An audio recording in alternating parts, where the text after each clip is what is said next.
हर हर महादेव आप सबको। रुद्राभिषेक ये भगवान शिव शंभू का बहुत ही शक्तिशाली पाठ है। रुद्राभिषेक का पाठ करने से हमारे जीवन की कई सारी प्रॉब्लम्स, कई सारे दुख और बाधाएं भगवान महादेव की कृपा से नष्ट हो जाते हैं। तो आज के इस वीडियो में सर्वप्रथम हम ये समझेंगे कि ये रुद्राभिषेक का पाठ करने से हमें क्या क्या लाभ मिलते हैं, और अंत में सबसे विशेष हम ये जानेंगे कि ये रुद्राभिषेक का पाठ हम घर बैठे किस तरह से कर सकते हैं। तो ये वीडियो आप अंत तक जरूर देखिएगा। तो चलिए श्री शिव शंभू का नाम लेकर इस वीडियो की शुरुआत करते हैं। रुद्राभिषेक का पाठ भगवान शिव शंभू का दिव्य और महाशक्तिशाली पाठ है।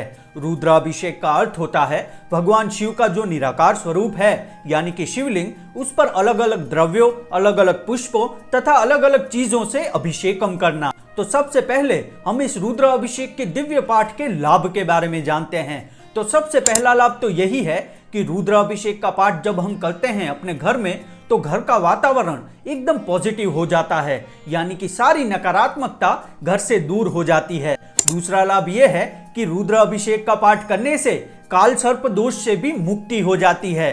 तीसरा लाभ यह है कि रुद्राभिषेक का पाठ करने से शिव जी की ऐसी कृपा होती है कि हमारी पितृ शांति तथा ग्रह शांति भी हो जाती है। चौथा लाभ यह है कि जब भी हम ये रुद्राभिषेक का पाठ करते हैं, तब हमारे मन में जितनी भी नेगेटिविटी हो, जितना भी स्ट्रेस या टेंशन हो, वो भी भगवान भोलेनाथ की कृपा से धीरे धीरे नष्ट हो जाते हैं। पांचवा और सबसे विशेष लाभ ये है कि जब हम शिवलिंग पर अलग अलग द्रव्यों से अभिषेक करते हैं, अलग अलग पुष्प तथा अन्य चीजें चढ़ाते हैं, उन सब के शिव पुराण के अंदर अलग अलग फायदे बताए गए हैं, अलग अलग लाभ बताए गए हैं। तो एक के बाद एक इन अलग अलग द्रव्यों के हम लाभ के बारे में जानेंगे।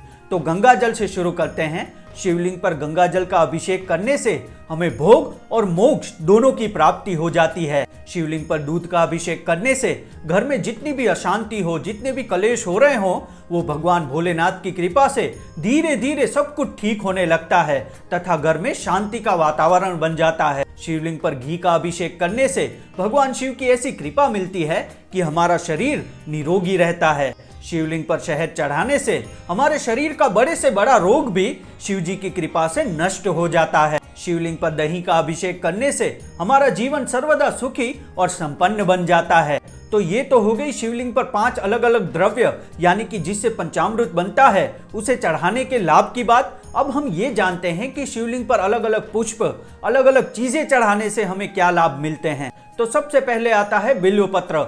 हम सब जानते हैं कि भगवान शिव शंभू को बिल्व पत्र अति प्रिय है। जब हम बिल्व पत्र शिवलिंग पर चढ़ाते हैं, तो उससे भगवान शिव की अनंत कृपा की हमें प्राप्ति होती है। शिवलिंग पर जूही के फूल चढ़ाने से हमारे घर में कभी भी अन्न की कमी नहीं होती। शिवलिंग पर बेला के फूल चढ़ाने से भगवान शिव हमें अत्यंत ही शुभ लक्ष्मणा पत्नी पाने का आशीर्वाद देते हैं। शिवलिंग पर चावल चढ़ाने से घर में लक्ष्मी बढ़ती है। शिवलिंग पर तिल चढ़ाने से बड़े बड़े पातकों का नाश होता है। शिवलिंग पर मूंग चढ़ाने से भगवान शिव की कृपा से हमें सुख की प्राप्ति होती है। शिवलिंग पर तेल की धारा करने से, यानी कि तेल का अभिषेक करने से हमारे भोगों की वृद्धि होती है। तो ये तो हो गई रुद्राभिषेक के लाभ की बात। मैंने तो बहुत ही कम लाभ बताए हैं, और भी रुद्राभिषेक के अनेकों लाभ हमें प्राप्त होते हैं। तो अब हम ये जानते हैं कि रुद्राभिषेक हम घर बैठे किस तरह से कर सकते हैं। तो सर्वप्रथम हमें क्या करना है, हमें सब द्रव्य और सामान इकट्ठा करना है। उसके लिए हमें सबसे पहले एक चौकी लेनी है, और चौकी के ऊपर शिव दरबार की एक फोटो फ्रेम रखिए, और उसके आगे एक बड़ा पात्र लेकर उस चौकी पर ही रख दीजिए। फिर आपको एक छोटा सा शिवलिंग लेना है, और उसके साथ अगर नंदी भगवान है आपके घर में, तो नंदी भगवान भी वहां पे रख सकते हैं, जिनका मुख शिवलिंग के सामने होना चाहिए। अन्यथा नंदी भगवान ना हो तो आप केवल शिवलिंग उस पात्र में रख दीजिए। उसके बाद आपको क्या करना है, द्रव्य इकट्ठा करने हैं। पंचामृत के जो 5 द्रव्य हैं वो ले लीजिए। छोटे छोटे पात्रों में आप उसमें द्रव्य भर लीजिए। सबसे पहले गंगा जल आता है, फिर घी आता है, फिर दूध है, फिर दही है, और अंत में शहद है। ये 5 जो द्रव्य हैं वो 5 अलग अलग पात्रों में ले लीजिए। अगर आपके पास उस द्रव्यों की शॉर्टेज है, तो आपको क्या करना है, 5 थोड़े थोड़े द्रव्य अलग अलग पात्रों में ले लिए, फिर एक बड़ा पात्र लीजिए और उसमें गंगाजल भर दीजिए। और फिर जो 4 अन्य द्रव्य हैं, यानी कि दूध, दही, घी और शहद, उस बड़े पात्र में मिक्स कर दीजिए, वो भी पंचामृत हमारे पास बन गया। फिर आपको क्या करना है, आपकी अनुकूलता के हिसाब से अन्य जो चीज वस्तुएं आपको शिवलिंग पर अभिषेक करना है वो भी रख सकते हैं, जैसे कि अलग अलग पुष्प मैंने बताए, फिर तेल है, तिल है, मूंग है, चावल है, फिर लौंग है, वो सब भी आप साइड में इकट्ठा कर लीजिए।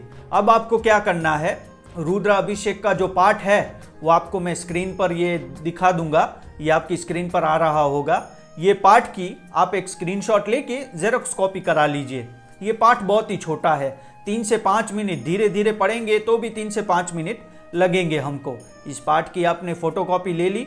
अब आपको क्या करना है, इस पाठ को आप खुद भी पढ़ते पढ़ते अभिषेकम कर सकते हैं, और इसमें आपको दिक्कत आ रही हो पढ़ना एक साथ और अभिषेकम करने में, तो आपको क्या करना है, फैमिली मेंबर हो, कोई भी आपका भाई या बहन हो, उसको भी एक अलग आसन दे दीजिए साइड में और उनको वहां बिठा दीजिए। अब उनको क्या करना है, उनको सिर्फ रुद्राभिषेक का ये पाठ पढ़ना है और आपको कुछ भी बोले बिना अभिषेकम करते जाना है।